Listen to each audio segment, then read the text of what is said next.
Hi, my name is Stacey Goldring. Welcome to Chapter Endnotes. Our discussion today will focus on Wind, Sand, and Stars by Antoine de Saint-Exupéry. You may recognize his name because he is the author of The Little Prince. And we'll actually have a very special guest with us today who'll give us a little insight about aviation. So more on that to follow. Welcome. Are we going to have your in-house expert on the subject? Well, what a great segue. I am going to jump right in and say we have a very special guest with us today, someone I've known for over 30 years, and every one of those days, absolute bliss. I'd like to welcome you to my co-pilot, Bruce Goldring. Bruce will be joining us today because he's a pilot and he's not working. He got called off a trip. So I said, well, I'm going to put you. This was my only hope, is that he was going to be here. Oh, thanks a lot, Phyllis. Thanks a lot.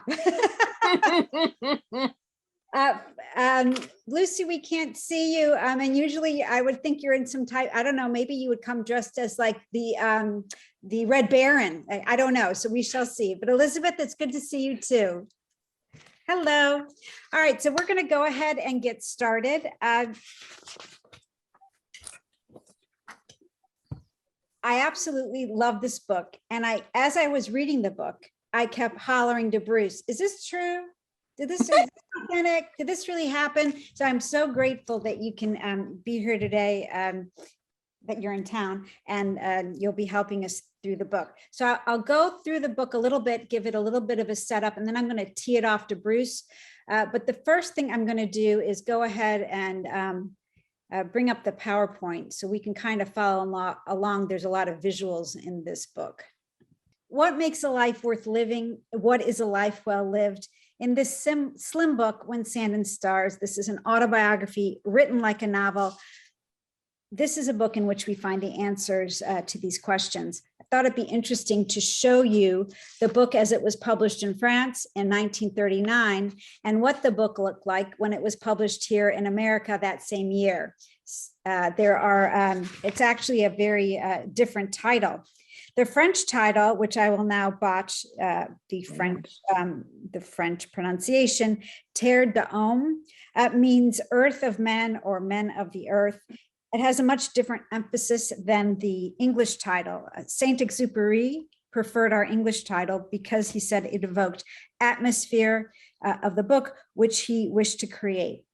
Interestingly, not only are these two different books because they are written in two different languages, but Saint-Ex edited the English version. So there are parts in the English book that aren't in the French book, and there are parts in the French book that aren't in the English book. Oh, wow. So it literally is two different books. If anyone read them both or read the French version, I'd be very interested to what you have to say. And you may be laughing, however, months ago, we discussed a book, Autopsy of a Boring Wife. And I showed up at a book club and started talking about the book. And halfway through, one of the readers said, well, I read it in French, and this is what, and I felt about this big. So if anyone knows it read in French, please speak up now. I see that Martha is with us, so I'm going to back up just one slide. Martha, I don't know, I hope you can, I don't know if you can hear us or not, but what I'd like to do is, Martha attended a previous discussion we had of Wind, Sand, and Stars. And then afterwards, she sent me an article. And it just so happens that after Martha read the book, she found out that a friend of hers, Scotty Bingham, a pilot, had died in an airplane crash. He sent me the article, and I passed on the NTSB report to Bruce. And so I wanted to dedicate our book discussion today in honor of someone who loved to fly. And I think if this book teaches us anything, it's about that love of flight. So I'm dedicating this discussion to Scotty Bingham. Oops. All right. So I'm going to kind of hand it over to Bruce. I'm going to go ahead and skip to what I feel. We could go chapter by chapter, just like a pilot flies point to point. But since we do have Bruce with us today, I want to go ahead and turn it over to him, because in the second chapter, we get to learn about the men. And we learn about Henry Guy LeMay. I'm sure I didn't pronounce that properly, but this is the guy who crashed in the Andes. I found Saint-Exupéry's admiration for both this gentleman and Mermoz really moving, because it's his theme throughout the book that true courage is shown through responsibility. It's not doing something like skydiving out of an airplane or doing extreme sports or bungee jumping, but it's by taking on the responsibility. And EMA is in his will to survive wasn't so he could get a gold medal or win a $50,000 prize, but his determination was in the hands of realizing that if his body was not found, his wife would not be able to collect her pension. So he actually props himself up on these rocks, so when the snow melts, his body will be found and she'll be able to collect the pension. But then he continues to move forward step by step. And on page 38, our author says, what saves a man's life is to take a step, then another step. It is always the same step, but you have to take it. And I just thought it was beautiful. He goes on to say that to be a man is precisely to be responsible. It is to feel shame at the sight of what seems to be unmerited misery. It's to take pride in the victory of one's comrades. It is to feel, one setting one stone, that one is contributing to the building of the world. I found that beautiful. And the idea that he wanted to get the mail through comes out so clearly in the early days of aviation. So if you do remember, he crashed in the Andes. So I'm going to go ahead and turn it over to Bruce, and you can explain. Go ahead and if you could explain. Well, just if you have any questions, there's nothing really to turn over, but if you have any questions about the flying part of the book, first of all, let me know now, and then we can address those, I think. You notice I was trying to be the captain of the airplane, but we're in book club. Yeah. Well, this is the route that you fly, is it not? It is, yeah. And I originally read this book back in the early 90s, because that's when I actually started flying down in South America. And I wanted to get the history of how these guys actually made it across the path down there. And that's how I ran into this author. I didn't realize he was a pilot because I read The Little Prince, obviously, but yeah, in reading about the abilities and so forth, how they did it. So Bruce, what we're looking at here is one of your maps of the Andes. Is that correct? Well, that's the Andes in the South America southern. Actually, they go all the way from the north all the way to the south. But if you I don't know if you can you see the map? I guess everyone can see the map. That's what we use today to get from Santiago, Chile, Which is where? which is down below. Okay, it's down below. Can you see the mouse, everyone? Yeah. Okay, there's Santiago, Chile here. And Buenos Aires is here. And those are the main cities that, at least at American Airlines, that's we fly to. But in order to get from Buenos Aires to this side, get back. It's really Go back. It's very sensitive. Go back. Here. Go back. Go back. I won't push. That's So okay. to get from Buenos Aires across the Andes to at least to the western side of South America, or to make yourself available to get over to Santiago, you have to cross the Andes. And what these guys did was they found a route. And the route, if you can see, there's a little corridor right here. Yeah. And there's a map down. You're not going to be able to see it because the way the photo's taken, there's a larger area here of it. But that's the corridor that we actually have to fly through. We can't fly in any of this hatched area. It's called a no-fly zone. And the Andes down there are up to 24,000 feet, some of these mountains. And then it's not like going over to the west of the United States. Those are a lot lower. So that's basically what those guys had to do back then, is find a corridor to get through. And that's what they were doing. Wow. Since you're here right now, we're having some construction done at the house. So we don't know when There's there's going to be. We're good. Okay, we're good. I'd like for you to explain, do you remember the chapter when when Saint-Exupéry is flying, but he feels like he's only gone like 100 feet in a whole hour? Like he keeps on getting pushed offshore. Can you talk about? Well, you pushed this photo here. These are actually, I took these photos. This is going across the Andes from the west coast to the east towards Buenos Aires. And we really do this during the day, but we usually do it at nights because we have night flights. But this flight is a day flight, and this is going across the corridor. And the reason why we go across the corridor, because these mountains are the lowest point, and they're going that way. So this picture here, as you see, they look fairly close, correct? They look pretty close to the airplane, but I'm at 35,000 feet. So that gives you a little dimension of how high these mountains are out there. And we go across that corridor because it's the shortest area. And if we have an issue, we can either turn back around the other way or continue on and able to descend at a certain altitude that we need to. But they're close to you. So if these guys had to fly around, the highest they flew was maybe 20,000 feet, no oxygen, no heating, nothing. And the small airplanes like this inside the little valleys. And that's what they did back then.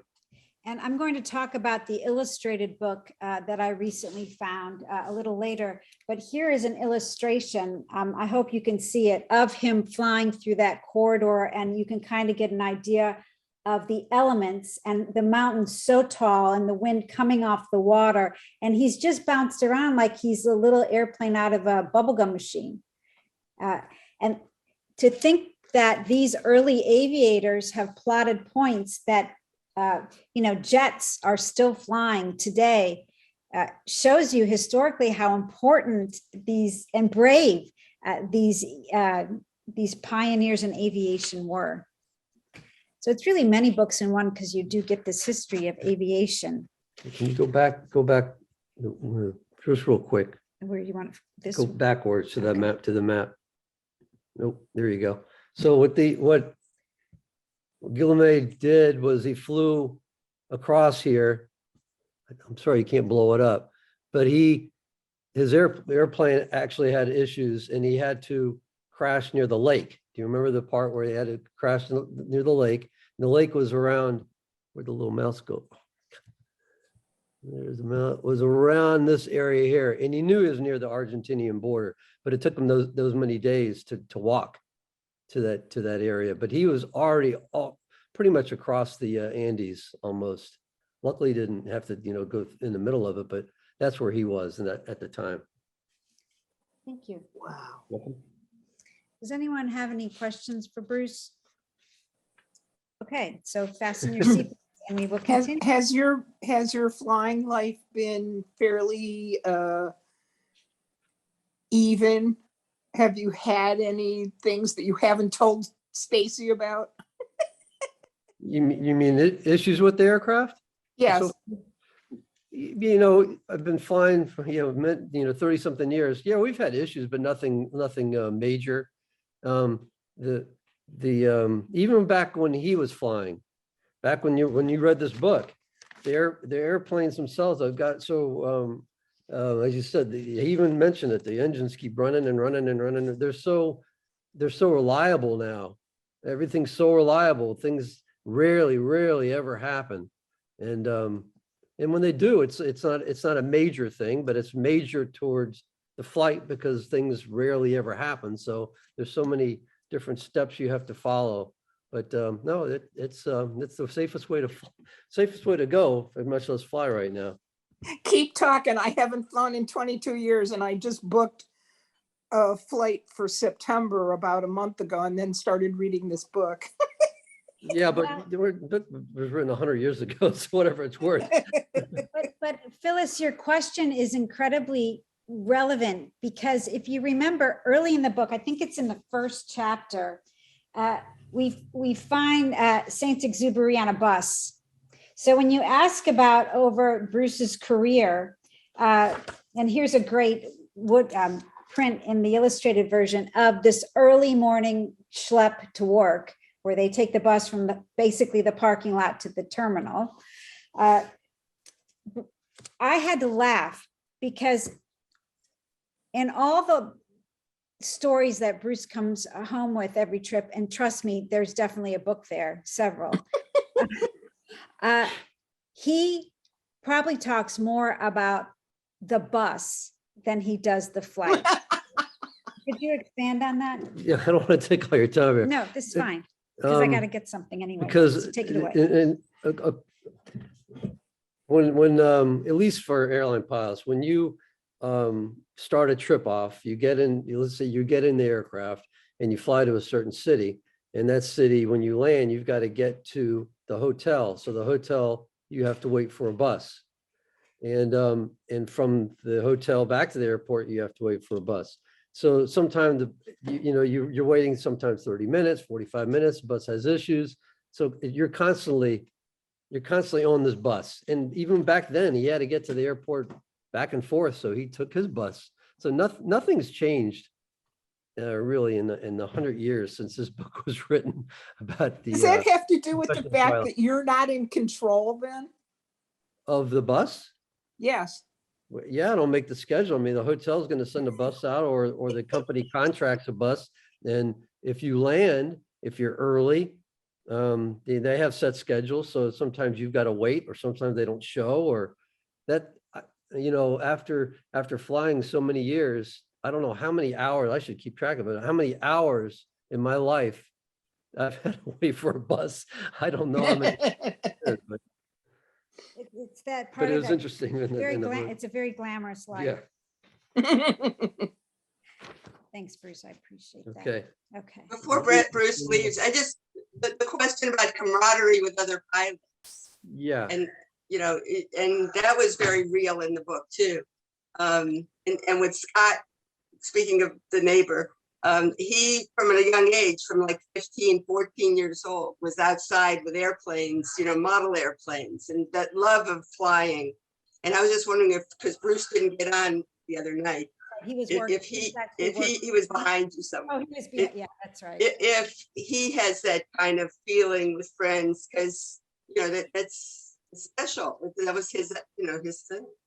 Oh, yeah, well, yeah, definitely. Even way back then, I mean, everyone knew everyone. And to this day, there's maybe 150,000 professional pilots out there. There's not a whole lot of people that know how to fly an airplane. So yeah, there's definitely camaraderie. And I read the article, what you sent over to Stacey, what happened at the aircraft. Just this in general, I don't want to, get too far off the subject here, but when there's an airplane accident, normally if you got to think of a chain link, and if once it's never just one thing, it's a bunch of different links that break. And that's why when an airplane accident, no matter what happens, as a pilot, you want to always try to find out what happened. So you don't make that mistake or let anyone else make that mistake. But yeah, that was interesting. Okay, thank you. Could you speak to the camaraderie during war? Of the well, you've heard of like World War I. That was the first war that the airplane was introduced. And there are, everyone's got their different political realms of countries are fighting, but pilots, even at that time, they would always respect the other pilot. So if you shot the other pilot down, it wasn't the pilot you're trying to kill, you're just trying to kill that airplane. And you're always hoping to see a chute come out or something to show that the pilot actually lived. So even to this day, I mean, well, the way warfare is now, you don't even have to see the airplane, but pilots in general have a camaraderie even to the day, like they did back then. It's like I said, it's a small group of people. I had that same question, Martha, and when I was reading the book and I asked him that, and I thought that was very interesting. I had no idea. Okay. There is, and I believe it is in the chapter, The Tool, Saint-Exupéry talks about fear. And he says that in his when he goes to talk about these crazy things that happened to him, it may sound boring because he's a writer who is capturing the moment. And when you're in the moment and working on that adrenaline, there aren't a lot of adjectives and adverbs. You're just trying to survive. So he says the reason why writers fail when they attempt to evoke horror is that horror is something invented after the fact, when one is recreating the experience over again in the memory, or it does not manifest itself in the world of reality. Horror does not manifest itself in the world of reality. And so in the beginning of my story of the elements, which I myself live through and have no feeling, I will write something that someone else may find dramatic. So the physical drama itself cannot touch us until someone points out to us that it's a spiritual experience. Each chapter in his book, although it's named something that's very straightforward, the tools, the elements, the men, the plane, the planet, he is actually talking about a philosophy that started back with the Greeks and Aristotle and Socrates, which is this idea of humanism. And it weaves through our Western history, bobbing its head up, bobbing its head down, bobbing its head up. And our author is considered a humanist. We'll get to that later on. The next if I want to skip forward a chapter or so, we get to Oasis. Okay, I'll let you know. And the theme of this chapter reminds me of the poet William Blake. Oops. The writings in which he believes that the imagination we express is a manifestation of God itself. God is within each of us. We don't have to seek it elsewhere because the beauty and the potential that we share as human beings in our minds, that in itself is a beautiful thing. This may sound very much like Ayn Rand, who also believed in fulfilling the self is the greatest religious act you can do. She talks about being selfish. Both William Blake and Ayn Rand are considered humanists. It's amazing who claims the identity and the real estate of humanists. So you have everyone from John Dewey to Nietzsche to Hitler to Gloria Steinem. I mean, it's interesting how we can go ahead and take a philosophy and mold it to reflect what we think is the best in people.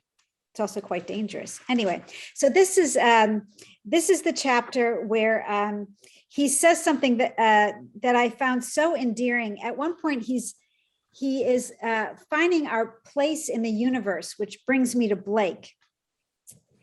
And he sees grass growing up through the cement. And his writing, although it is translated, I don't know what it is in the French, but it just tickled me in the English. He said, the grass showed its tips and it showed through the pavement of the Capitol that slipped in on behalf of the invisible but ever-present virgin forest. So it used to be a virgin forest, and then people come and they build these great cement cities. And every so often, there's these little blades of grass, just peeking up through the sidewalk. And the blades of grass are thinking, they're peeking their little heads out to see if man still held the town, or if it had not all come down tumbling. So he puts us in context of the entire creation of the world using the growth of a blade of grass through a crack in the sidewalk. And it's William Blake who said, to see a world in a grain of sand and a heaven and wildflower, hold infinity in the palm of your hand, eternity in an hour. It's this fractal geometry way of looking at life that, or Emerson's way of nature's eye, that we can see everything in every petal of nature. And of course, I eat that up. And then sociologically, he brings us to a very interesting house where there's a peculiar family. They live in like a fortress, if you remember. And there's these two little girls that are kind of eyeballing him. He's spending some time in Argentina. He landed in a field near Concordia. Not that I know where that is. But anyway, he sees a strange house like a massive citadel, something that wants to keep its own secrets. He's invited to dinner and he hears a noise under the table. And he's informed that some snakes have made a nest there. And then the girls wait. They want to, they're testing his mettle. Like, are you going to freak out or are you one of us? And this is normal to you. And when he cracks a smile, it's a universal signal that I recognize that when in Rome, and if you want to have snakes under the table, slithering around while we eat, well, that's fine by me. Instead of judging this family and thinking they're weird and wanting like to run back to his hotel room and order Pizza Hut, he's willing to go where they are and engage with this culture. If we could still do that today. If you have not yet read Love in the Time of Cholera by Gabriel Garcia Marquez, I urge you to do so, because this particular chapter of the book, I thought, okay, I know that this author, Gabriel Garcia Marquez, must have read Antoine de Saint-Exupéry, because he adapts the writing style that is throughout this entire book. It is called magical realism. Like I highly doubt that there were snakes like living in a huge hole underneath this table, but it's this idea that the fantastic can take place in what otherwise seem normal. We see a parrot on the cover because in the book, there's a parrot that lives in this woman's head, completely normal, because it is such a beautiful way of writing.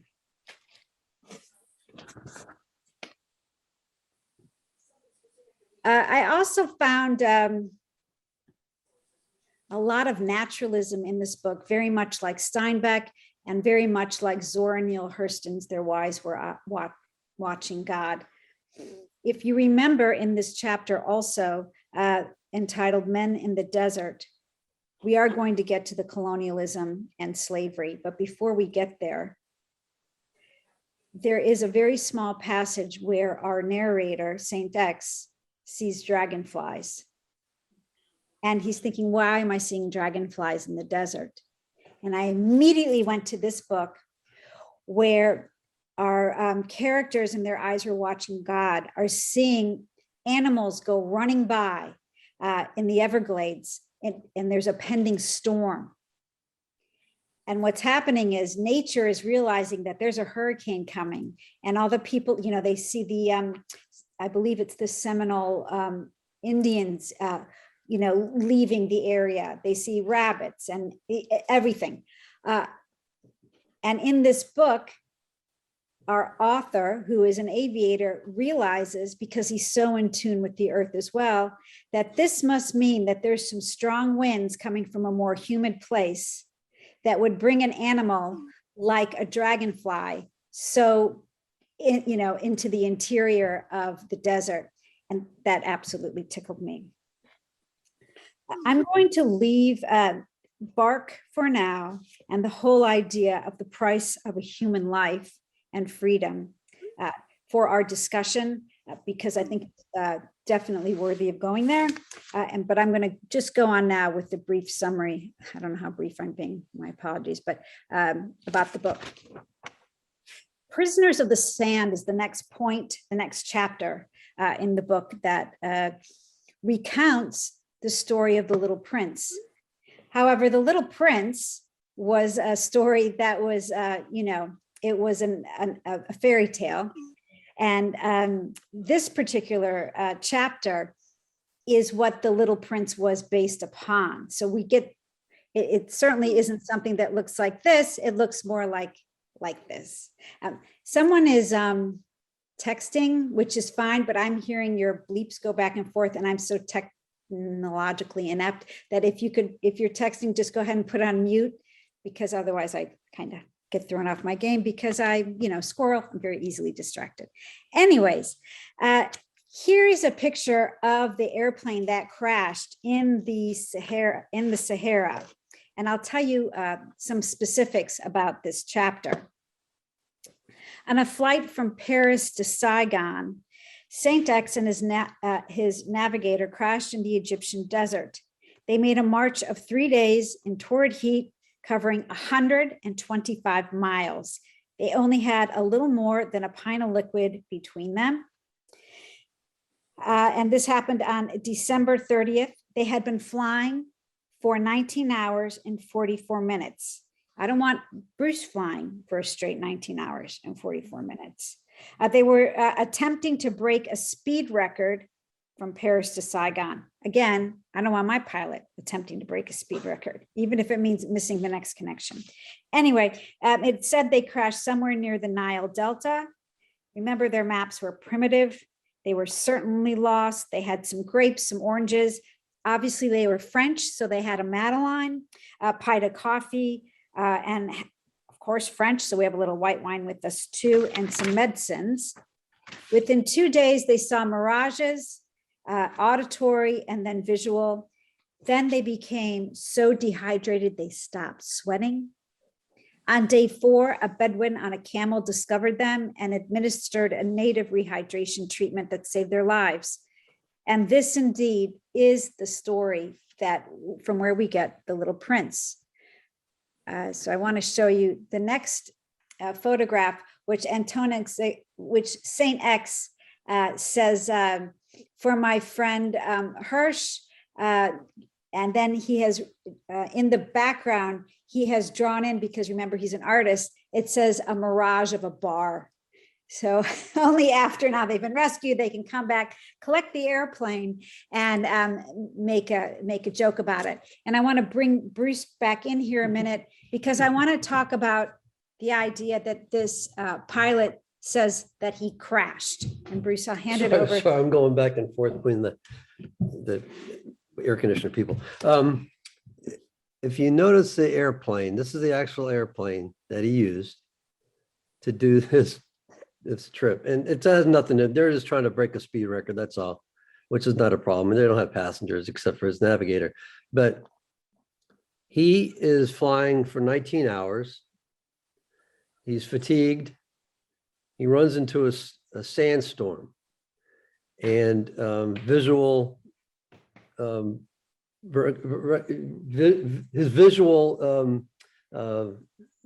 what he sees is no longer there. So I see the sandstorm. His vision's impaired. Yeah, it's impaired. So while you're reading in the book, I know that when we read the book, he's flying, he notices his altitude. He has an altimeter, and he's at 1,200 feet. And the next thing he knows is that he's on the ground. So basically what he did was he landed the airplane in the desert. And if you see the prop, look at the propeller on the front of the airplane, how it's all, they call that Q-tipping. The engine was running fine, because when you hit the ground like that, when your engine's running, it's going to Q-tip that prop. So he didn't know where he was. He probably had micro sleeping, and he just basically flew it into the ground. He didn't really crash. There was nothing wrong with the airplane itself. So that was, when I read the book initially, that was real interesting. As a pilot, that's not very good, but that's what happened to him. Was he just disoriented? Yeah, he got disoriented, I'm sure, or just after 19 hours, Yeah, being fatigued, and but because he had the instrumentation to know how high he was, and he didn't know where he was, but if he knew he was over the desert, he knew how high the desert was for altimeter wise. So it was interesting reading that part. So there wouldn't have been an NTSB clearly in No, these early no. days. No. Well, Yeah. meaning there wouldn't be like an accident report. No, or there wouldn't something. need to There'd be. nothing. It wouldn't matter anyway for anyone. Okay. I mean, that the NTSB is for basically learning what happened to the in a accident. But this, I mean, this is pretty, Bruce, I have a question. Yes. So you can tell by this picture that the engine was still running? oh yeah. Because if you look at the prop in the front of the airplane, how it's all bent up, they call it Q-tipping. So when the airplane starts hitting something like the ground, it'll, as a prop hits the ground, it starts Q-tipping up. So that even to this today, if you have a propeller driven airplane, if you know the engine's running fine, or if full power or less power, it'll do that. If the engine was not running, the prop would not look like that. It would look like it was a regular prop. It would be not even, it just looked like it wasn't even spinning. So that engine was spinning at a high rate. Because I can even see from on the right side of the airplane, that's your left side looking at it. That prop's pretty Q-tipped up. And there's nothing wrong with the wings. It just, he bellied it in with no landing gear. He bellied the airplane in to the sand. And the artist who did the illustrations for the hardcover, which we're going to get to shortly, did not, and I'll show this again. He obviously did not consult with Bruce because this looks like a nosedive into the sand. You see that? Yeah, with a big giant fire. Yeah, big giant fire. So, well, it looks like it's burnt. Yeah, but look at the wing. You can still see I mean, Numbers, the yeah. airplane did not burn up. Maybe it, as it started hitting the ground, it tore itself up when the engine was. But yeah, when I read that initially, and he's had other issues in the past flying that don't jive up to his personality, I guess. All right. Well, thank you again. Oh, you're welcome. Okay, go back to the air conditioning person. Thank you. Okay, so moving, well, we know they survived, but I just thought it would be interesting to get Bruce's point of view on the crash, because obviously a huge, one of the world's best-selling books, The Little Prince, is based on this crash that evidently, what'd you call it? He bellied in? Very elegantly bellied in. Okay, anyway. The last two chapters of the book brought me to tears because I began reading the book at the same time. Well, no, I shouldn't say that. I began these chapters right when the war in Ukraine, and we are having this conversation in April of 2022, broke out. So we're in Barcelona and Madrid. A few years ago, we read in our group, For Whom the Bell Tolls. And it's almost like, I see Julie shaking her head. I almost feel that with every chapter, we could then juxtapose a book that we've read to show the universal themes that Saint-Exupéry captures with every chapter. And then again, why wouldn't he? Because he's a humanist, makes perfect sense. This chapter and the ending chapter, artfully called Conclusion, brings us back to earth with a thud, bringing tears to my eyes because of Ukraine. Definitely, I felt elements of Hemingway's For Whom the Bell Tolls. I'd like you to consider the communication between the enemy soldiers at night. Interestingly, one named Antonio with our author named Antoine. This is definitely explanation, a beautiful way to explain humanism. When we have a Spanish soldier also, in addition to the soldiers talking to one another at night when they're not fighting, we also have the soldier who we know is getting ready to go on a suicide mission, yet he can put one boot on after the other. He decides to fight in this war because he has a friend who's been killed. He's not even from Barcelona or Madrid, but he says he's going to come fight. And he's playing cards and they're drinking and they're going to give their lives in the service to others. Yes, this deviates from Ayn Rand's version of humanism. But in this case, again, we go back to the first chapters of those brave pilots who were charting the Andes. It's about giving to humanity, how we are better if we all work together than if we work individually. It's this dedication to his fellow soldiers. It's the idea he's going to defend his country. You can't think but listen to what people are saying on the news who have come from all over the world to help the Ukrainians in some way. Universal themes are packed in this chapter entitled Barcelona to Madrid. He wraps the book in conclusion, and this time we are not in a bus, we are not in the air, but we are on a train. He is looking at this peasant family and their child, who I would call a little prince. And this child represents everything beautiful about the potential of every child. He says every child deserves to be a Mozart. He sees them all as future beautiful, beautiful humans. And it is up to us to make sure that each child can fulfill its potential. And it will be a tragedy if any child cannot fulfill its potential. And of course, I'm sure what's going through all your minds is the image of the child we've seen on social media and television everywhere, whose name is written on ink on his back in case he is separated from his parents. So as we wrap up, this memoir, in the form of a novel, explores friendship, camaraderie, courage, responsibility, aviation, heroism, and solidarity among colleagues. Every chapter expresses Saint X's opinion of what makes a full life worth living. It is a book that imbues the philosophy of humanism. And we're going to land here from now, and I'm going to take it off sharing screen share, because I also want to share with you now how I also feel a book like this can also reflect who we are as Americans. So I'm on eBay because I'm looking for a hard copy of this book, and I already have the soft cover. But I hate hardcovers because I can't bend them, etc.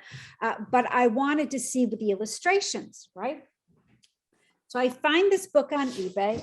I'm going to show you the cover, which has fallen apart, but it was a beautiful cover. And Bruce told me that's not even the right airplane that corresponds, but here nor there. Here's the cover, Artistic Liberty. And I see it's for sale on eBay, but what makes me want to buy this book is there's a letter in it.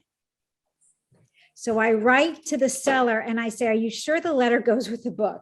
And he said, yeah. So I bought the book for $12. I'm so excited because the book exceeds my expectations. First of all, it's inscribed to Dalton, Merry Christmas, 1940. So now I know exactly that to whom this book was given to, someone named Dalton. I know the year. I know it was Christmas. We're on the cusp of war. And someone thought to buy this beautiful hardback for a Christmas gift, probably for a young boy named Dalton. And then the letter. The letter is dated Ellenville, New York, August 26th, 1942. So now I know that this was the gift that came in 2 years prior. To Dalton Marchant. Then I open it. It just gets better. Out falls an airplane trading card. And it says on the back, this color picture is one of a series of warplanes of the world. And you get a warplane every day in each dozen box of Spalding crullers. I am so happy I don't even need to, I mean, like, this is such Americana to me. Like, buy a box of dozen donuts and you get, because we're in war and now airplanes are a thing. Okay, so then Something else falls out. Before you leave the Adirondacks, don't forget to climb Blue Mountain. So this letter, I guess the sender was in the Adirondacks, which is near Ellenville, New York. I think Ellenville is Catskills, and maybe bought a box of donuts while he was on vacation, found this and decided to put it in Dalton's letter. I love history. So here we go. Stunning. And I'm going to be at San Marco Books and More next week. I'm going to bring this along. So I hope to see you there, because this must be touched and read and felt. It must be like worshiped. Okay. Dear Dalton, August 26, 1942. I was glad to hear from you. I had last week off, and I was so busy running around that I never got around to my correspondence. I guess he didn't shoot him a text or anything. I was, quote, sworn in on July 30th as an aviation cadet in the United States Naval Reserves.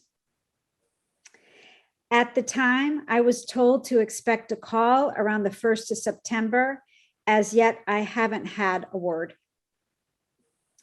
Speaking of the Navy reminds me, have you kept track of the naval sinkings? All right, so already, like my head is exploding. We have someone who's enlisted before there was an Air Force into flying to protect our country. I know that they're keeping track like a battleship game by listening to the news to see what submarines have been sunk. I can already see, I can see this family. Scout meetings have been suspended until this fall due to gas rationing. So now I know we've got scouting involved.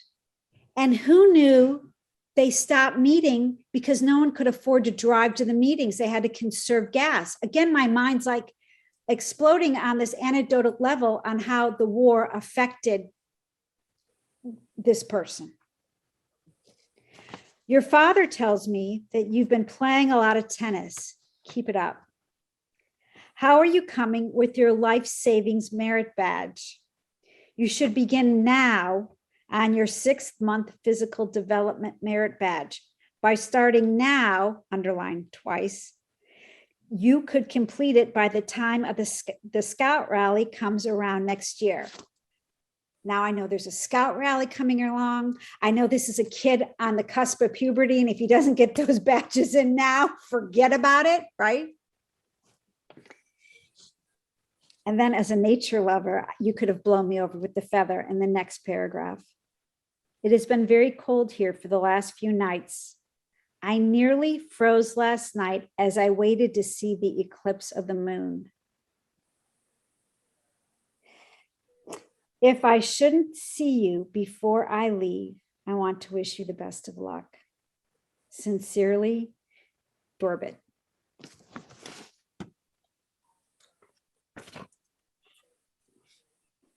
Lucy, I would like you to write an entire book on this family. Karina, you too. It will be due next Tuesday, 6:30 p.m. to read out loud for comment and criticism in a workshop. In my spare time this week, okay? Okay, please, if you're on mute, unmute. No problem. Okay, yes, I know you're not busy at all, Karina, so you can look that up right away. I just felt that this brought this humanism book about a philosophy of life down to such a micro level where we see the experience between two individuals who have a love of aviation and capture a time and place. The book was published in 1949. The world is at war. I don't know, I found it stunning. I am a dramatic person, as you can see, so maybe I went overboard a little bit, but I just had to share it with you. So what'd you think of the book, Julie? Well, the parts I read, I loved. The nuggets, the prose was beautiful. One of the things that struck me, and I see now I completely misinterpreted what he was saying. He had a lot to say early in the book about clerks, about how nobody had grabbed them by the shoulders and set them free. And I thought, Well, my first thought was, what an arrogant man sort of thing to say, but I think from hearing your presentation, I think he wants everybody, every child, to be shaken by the shoulders and to live up to their potential. So Yeah, I mean, we have to think of the time and place, and if it helps you, a little bit of his biography for you. He found a love for aviation very early in life, and when he eventually got engaged, the family of the bride-to-be did not want him to fly, so he gave up flying and took a desk job. Well, needless to say, they never got married, and within a year, he's back in the cockpit. So it could very well be that he's writing this after going through this, being tied to a desk and, feeling sorry for people that are tied behind a desk. It could be very personal and not humanist at all, but I like how you give that spin to it. I think that's beautiful. And there could be an element of that there too. Well, and he knew the difference. Yeah. Right. I was taken by how much of what he said was a portend of the future. Mm. There's one section, and I kept having to go back to see at what era he was writing, because it so much sounded like the Holocaust that I couldn't believe what he was saying. Interesting. I marked the spot. I can't. You have to bear with me to find it. Yeah, that's fine. That's interesting. Well, he speaks in universals, so we all bring our own baggage to each book. And if you're sensitive to something like that, that's going to rise to the surface for sure. The chapter on bark for me was the most difficult, the slave, because the type of language he uses and his tone is that of, colonization and, the French and the British carving up Africa, and the way, in the end, he respects Bark, because Bark is someone who has found his independence. And even if he chooses to live in poverty or give away what little money he has, Bark represents that Viktor Frankl logotherapy, where as long as you have a choice, a mental choice to make a decision, you are a full human being. So indeed, Bark is fully realized. But the idea that they bought him, slavery has been going on in some countries, well into this, into the late 20th century, unfortunately, and we still have forms of slavery today. So I don't know, I found it very disturbing. I found the passage. Yeah, go ahead. It's early in the book. And he says, every week men sit comfortably at the cinema and look at the bombardment of some Shanghai or other, some Guernica, and marvel without a trace of horror at the long fringes of ash and soot that twist their slow way into the sky from those man-made volcanoes. Yet we all know that together with the grains in the granaries, with the heritage of generations of men, with the treasures of family, it is the burning flesh of children and their elders that, dissipated in smoke, is slowly fertilizing the black cumuli. The physical drama itself cannot touch us until someone points out its spiritual sense. Wow. Yeah. Obviously, these metaphors to burning and smoke. Yeah. Definitely be a nod to that for sure. It reminds me of the artist Anselm Kiefer, if you're familiar with his work. Elizabeth, Karina, would you like to add anything about the book? Sure. Hey, it's Elizabeth. So my comments again will be sort of weird in terms of, so just some background. So as I'm reading it, even when he first starts, okay, so people like my kids' generation would not realize that aeropostle meant airmail. They're thinking of the department store, right? The cool kids' clothes. Oh yeah. Right. So it takes me a minute to go, oh yeah, aeropostle is airmail. And then a memory comes to me. I had spent some time growing up in Beirut, Lebanon. Yes. And so this is before like it was like a chore. You had to schedule a long distance call weeks in advance to be able to call the United States. And so our only method of communication was airmail. And so if you guys ever know that awesome, really super cool blue, really Yes. thin airmail paper, and you had to write airmail, you know, on the, so that's what I'm visualizing when we learn that this guy is delivering the airmail. And I had just come back from the Great Sand Dunes National Park. I was reading this. And so it is, I had said before I read this, because I was reading this book at the time, I said to my husband when we went there, it's like as if God went to the Sahara Desert, scooped up a portion of those dunes, dropped them in nowhere land, Colorado. And so when you are walking on the ridge line of these dunes, this is just Colorado. It's not the Great Sahara Desert, but you get a sense of just how disoriented you can be in the desert if that's all you see. These dunes happen to be surrounded by mountains, so you have the context and contour, but it's a pain in the butt to walk on these dunes, and it's hot.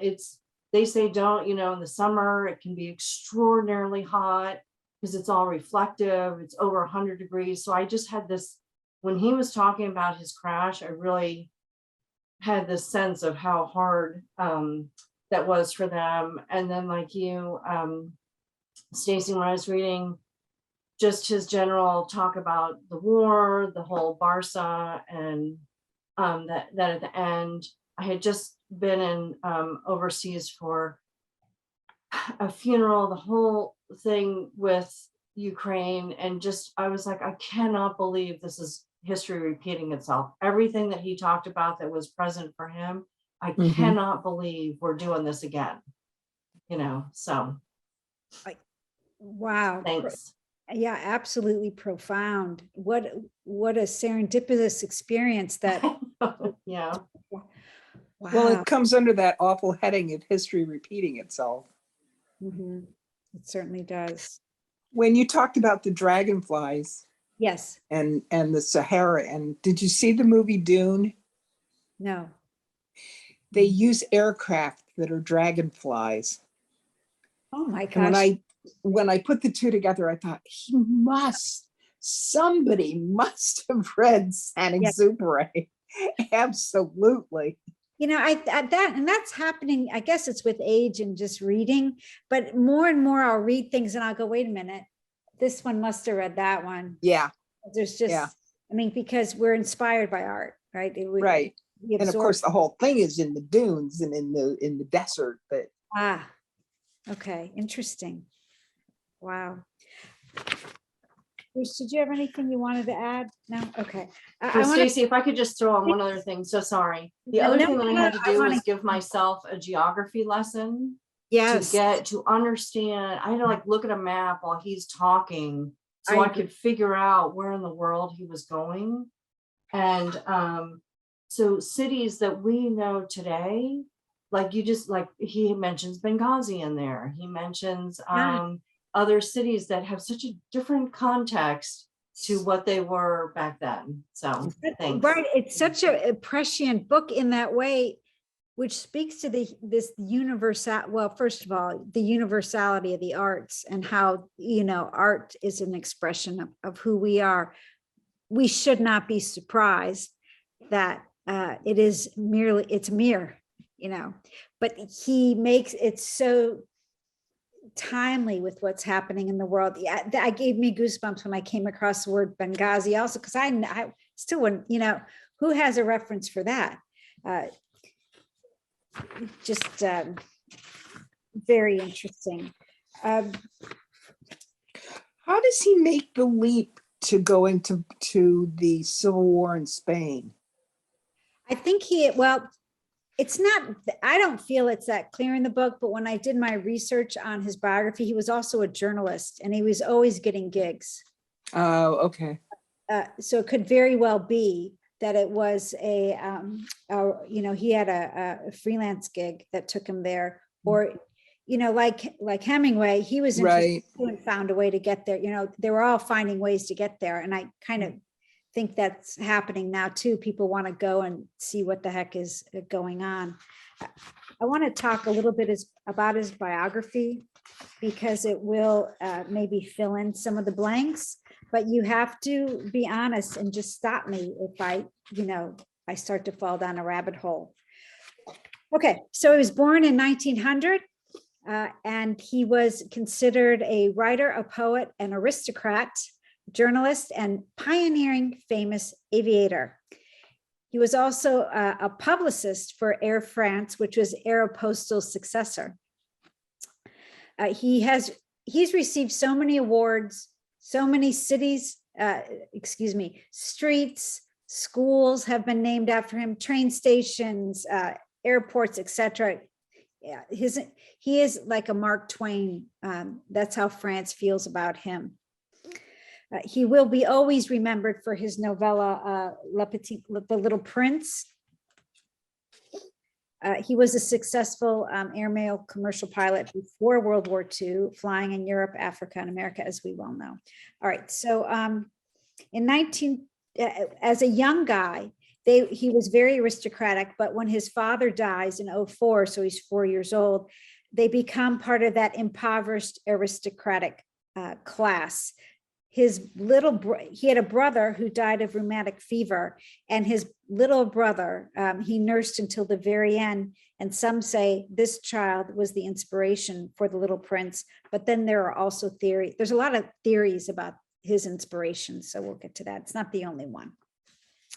He twice failed his exams for the Naval Academy, and he enters the École des Beaux-Arts to study architecture. He doesn't graduate. He holds odd jobs. So there's hope for us who are always searching, right? In 21, he begins some military service. He takes some private lessons flying. He ends up in Morocco. Between 21 and 26 is when he gets engaged, and then he breaks up because he can't stand working on planet Earth. He embarks on a career in 26 as an airline pilot that we know today as Air France. He's known as one of the pioneers of international postal flight. I have such a greater appreciation now for these transatlantic routes than I did prior to reading this book. I also thought it was beautiful, particularly when he's speaking about Guy Lemay, that Guy Lemay felt and Saint-Exupéry felt that they were the communicators, connecting human to human, because these letters were like in Elizabeth's family, communications that were family ties, relationship ties, even though the recipient, the writer recipient would never know this in-between person who was the deliverer of the message. There was something almost sacred about completing the task. The mail must be delivered, the US Postal Service. It takes on a deeper meaning for me than it used to. And I've asked Bruce, how do you feel about delivering mail? It doesn't seem to affect him that way. He just wants to get safely from point A to point B, thank God. But for these early aviators, or at least for Antoine de Saint-Exupéry, there was something very sacrosanct about this act. Okay, so his duties include negotiating the safe release of downed flyers taken hostage by Saharan tribes. And this was a perilous task that earned him his first Legion d'Honneur from the French government. He starts publishing also in 26 an Aviator magazine, and in 29 he is transferred as director of Aeroposta Argentina airline in Buenos Aires. If you in 1995 can think back, there was an IMAX film, and IMAX was first becoming popular, called Wings of Courage. And it offered the world's first dramatic picture shot in IMAX.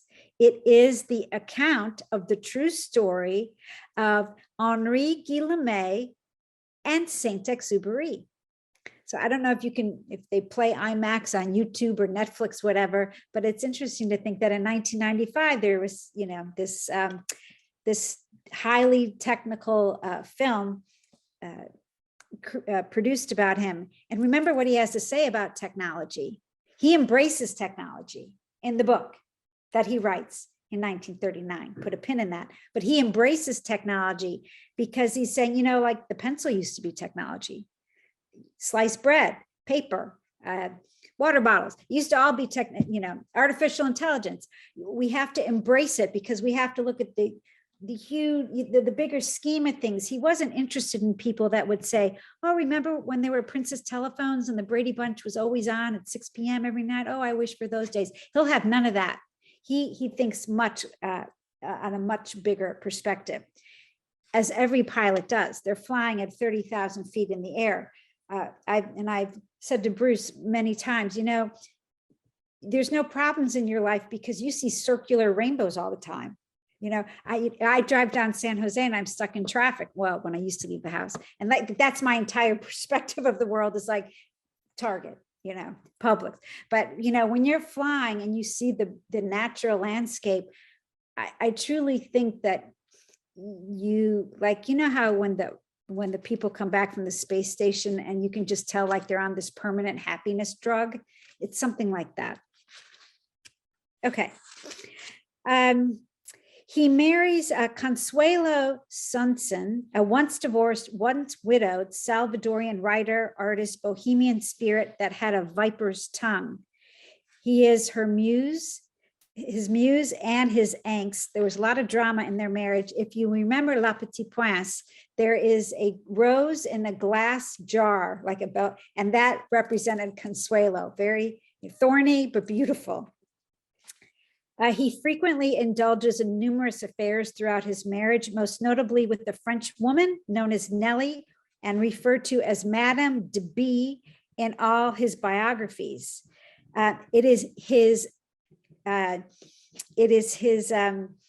woman he's having an affair with, this Nellie, who is the executress at his death. And she has her estate has control over all of Saint-Exupéry's papers until 2053. Now you might say, well, why? Well, it is said that she doesn't want to sully, she loved him so much, she didn't want to sully his reputation because during World War II, the United States OSS, the precursor to the CIA, thought she was a Nazi collaborator. We know that in 1935, he goes on to have this huge belly landing in the desert. And he's still now publishing. He's a very famous author by this point, writing many books. In fact, the book we read, published in 1939, wins the US National Book Award and this big award in Paris, whose name, France, and I don't want to ruin the name. It's interesting how he ends up in Canada and the US in 1940 and 1941. In 1940, after France's armistice with Germany, he goes into exile in North America, escaping through Portugal and arriving in New York City with the intention of convincing the US to enter the conflict against Germany quickly. Then, the next year, he receives the National Book Award, and he starts to see, things go south in Europe. While he's in America, he adds a hyphen to his name. You may ask why? Because here in America, we were all calling him Mr. Exupéry, and his name is Saint-Exupéry. So that's the, if it's ever on Jeopardy, why the hyphen? You will now know the answer. In 1942, he writes a letter to the New York Times Magazine, an open letter to Frenchmen everywhere, which was highly controversial in its attempt to rally support for France against the Nazi oppression at the time when the French were divided between the Gaullists and the Vichy. In 1942, he goes to Quebec.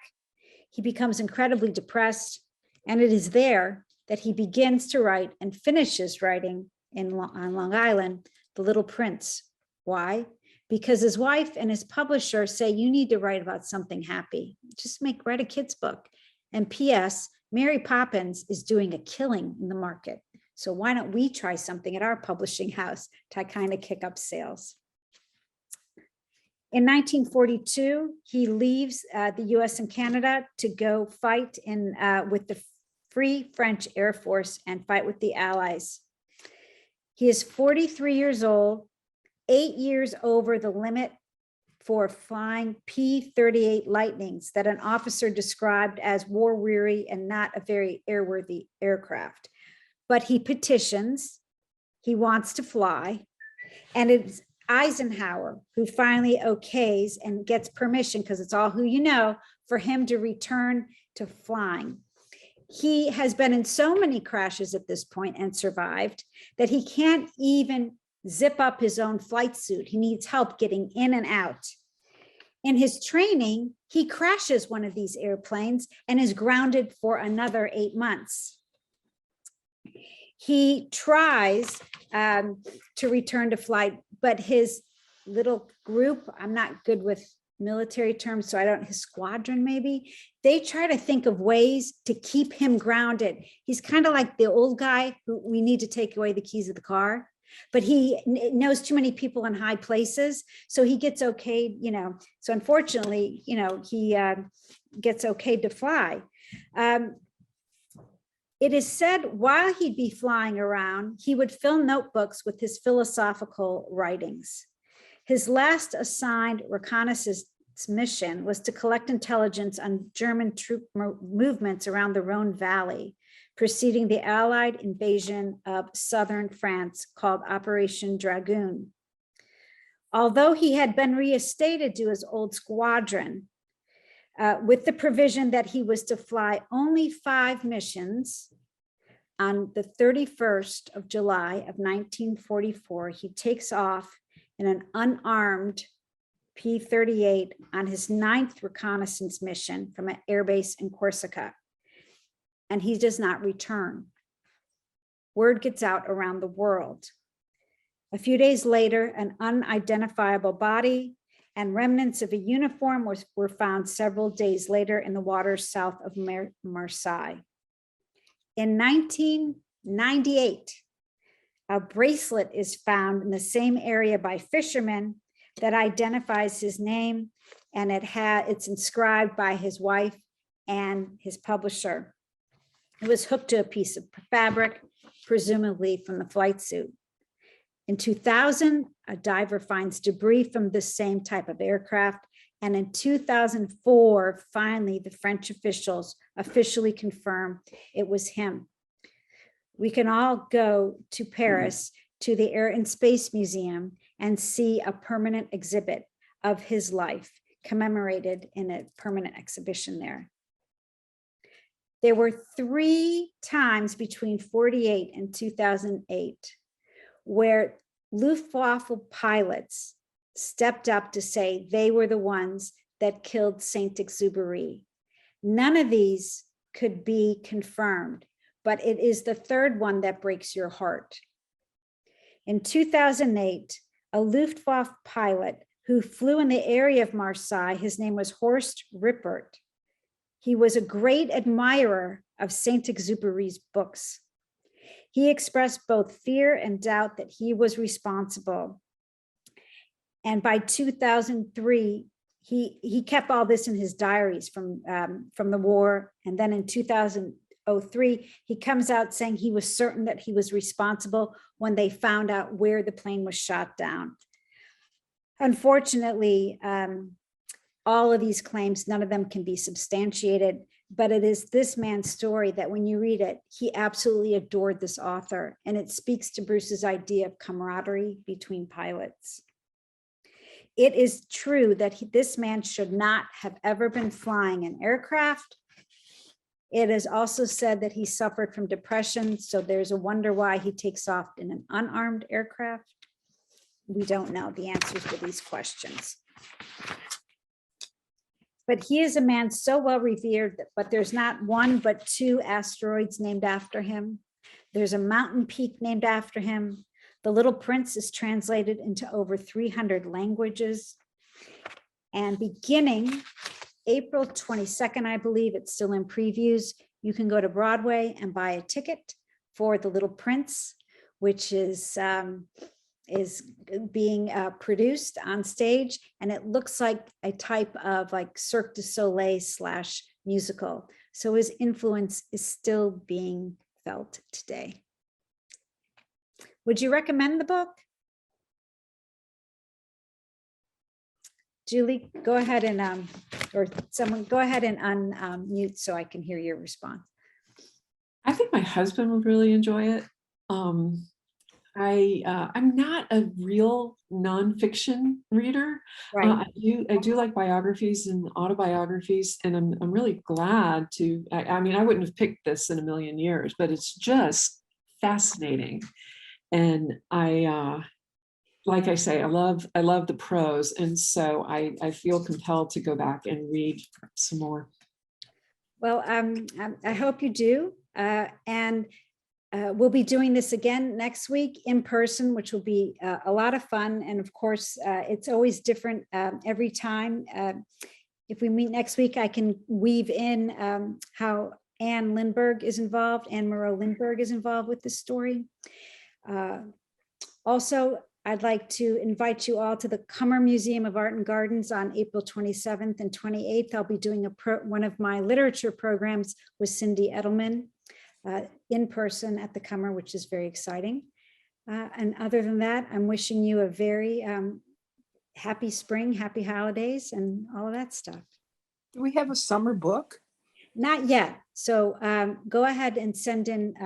In fact, someone last week sent me 2 pages when I printed it out of suggested reading. So I love when you send your this was sent in. I forget, but anyway, a lot of our stuff comes from you. So please send that in, and thank you very much.